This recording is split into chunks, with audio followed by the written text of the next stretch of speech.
미세먼지에 쌀쌀한 날씨 탓에 인적이 드문데도 눈에 띄는 사람은 대부분 어르신입니다. 보면은 젊은 사람들보다는 노인이 많죠. 시내나 청계천만 가도 노인들이 많아요. 우리 사회가 늙어가고 있다는 사실은 수치로 명확해지고 있습니다. 지난해 70세 이상 인구는 23만여 명 늘어난 사이 20대는 22만 명 줄어 처음으로 역전이 일어났고, 충북과 경남이 지난해 초고령 사회에 진입해 이제 17개 시도 가운데 8곳이 초고령 사회입니다. 나머지 8곳도 고령 사회고 유일하게 세종시만 상대적으로 젊은 고령화 사회입니다. 기대 여명의 증가가 굉장히 중요한 원인이 되겠죠. 또 한편으로는 적게 출산을 했기 때문에, 태어났기 때문에 상대적으로 노인 수의 비율이 높아지는 수밖에 없죠. 4인 이상 다인 세대는 줄고 1인 세대는 계속 늘어 41.55%를 차지했습니다. 1,000만 명에 가까운 혼자 사는 사람 가운데 38%가 60세 이상입니다.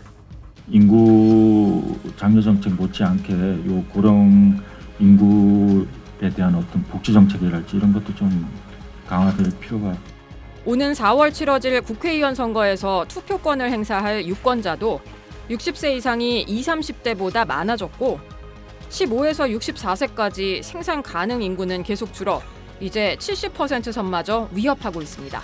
SBS 남주현입니다. 기초생활수급자인 77살 김호태 씨는 62만 원의 정부 지원을 받고 있습니다.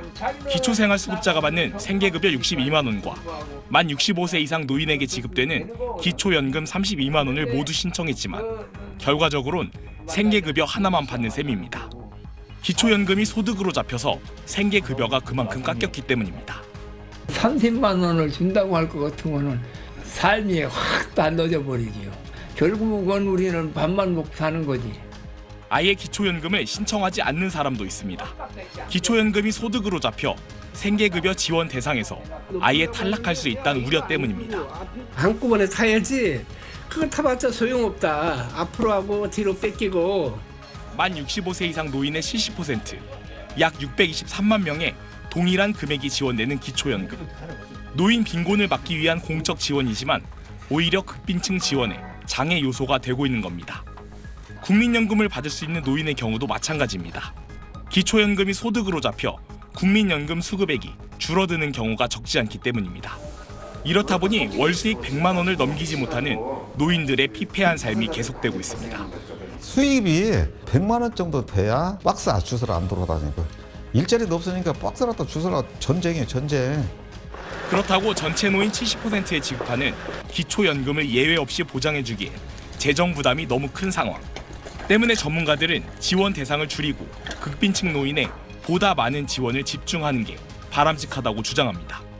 급박하게 이루어질 수는 없어요. 대단히 점진적으로 이루어져야 되고 그거를 보장하는 다른 제도적 방책들이 필요합니다.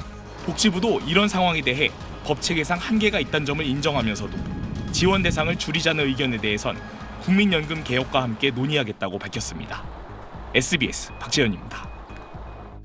69살 김순옥 씨는 재작년 청소업체에 취업해 주 5일 아파트 내부 청소를 하고 있습니다. 140만 원 남짓한 월급으로 월세와 생활비를 내면 빠듯한 형편이지만 김 씨에겐 생계를 위한 소중한 일자리입니다. 80까지라도 일을 할 수 있다고 생각이 들어요. 시키만 준다면.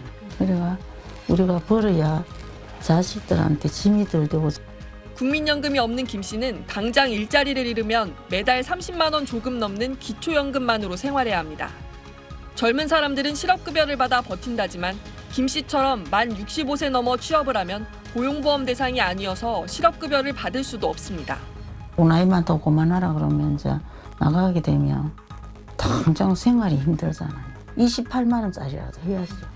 고용보험 연령 제한을 만 70세로 늦추거나 아예 폐지하는 내용의 고용보험법 개정안이 국회에 발의돼 있지만 정부는 65세부터 공적연금을 받을 수 있는 만큼 중복 지원은 어렵다는 입장입니다. 노후소득 보장이 되어 있지 않으니까 뭔가를 해서 생활비를 벌어야 되는 사람들이 굉장히 많다는 거죠. 취약한 계층이기 때문에 사회보험에서 보호를 해줘야 되는 주요한 대상인데 실제로 국민연금을 받는 노인의 70.3%가 월 60만 원 미만의 적은 금액을 받는 데 그칩니다. 국민연금이냐 실업급여냐 양자 간의 선택을 하도록 하는 제도는 이 고령자에게 필요한 최소한의 생활보장적 측면에서는 상당히 부적절하지 않나. 고령자들에게 실효적인 사회보장 체제가 현재 충분한가. 내년 초고령 사회 진입을 앞두고 노인 기준 연령과 사회보장제도 적용 기준을 재검토해야 한다는 목소리가 높습니다. SBS 이현정입니다. 고령 인구 증가로 사망자는 늘어나는데 화장 시설이 부족해 죽어도 제때 떠나지 못하는 사례가 늘고 있습니다. 지난해 말 서울 기준 3일장이 가능한 사망 후 3일차 화장률은 53%에 불과했습니다. 절반 정도는 비자발적으로 4일차가 지나서야 화장할 수 있는 겁니다. 3일장을 원하는 사회 문화 속에서 수요만큼 공급이 받쳐주지 못한 탓입니다. 현재 서울시가 관리하는 화장시설 2곳에서 총 34개의 화장로를 가동해 일평균 143건의 화장을 수용하고 있는데 턱없이 부족하다는 분석입니다. 서울시는 죽음이 늘어나는 이른바 다사사회 진입에 맞춰 3일장이 가능하도록 3일차 화장률을 75%로 높일 대책을 내놨습니다. 서울시 추모공원과 승하원 2곳에 정규 인력 30명을 추가로 투입하고 화장장 정규 운영 시간을 2시간 늘리기로 했습니다. 아울러 화장 시간을 앞당길 수 있는 화장로를 도입해 다음 달 말까지는 일평균 172건으로 확대한다는 목표입니다. 연말연시 화장 대란 조짐은 계절적 요인도 작용한 것으로 분석되지만 무엇보다 초고령 사회 진입에 따라 화장 수요는 꾸준히 늘어날 것으로 예측됩니다. 서울시는 내년엔 하루 평균 155건, 4년 뒤엔 170건 정도 화장이 필요하다며 화장 공급량 확대가 시급하다고 보고 있습니다. 서울시는 2026년까지 120분에서 100분으로 화장 시간 단축이 가능한 화장로 23기를 도입해 일평균 화장 공급을 190건으로 확대할 계획이라고 밝혔습니다. SBS 권준입니다.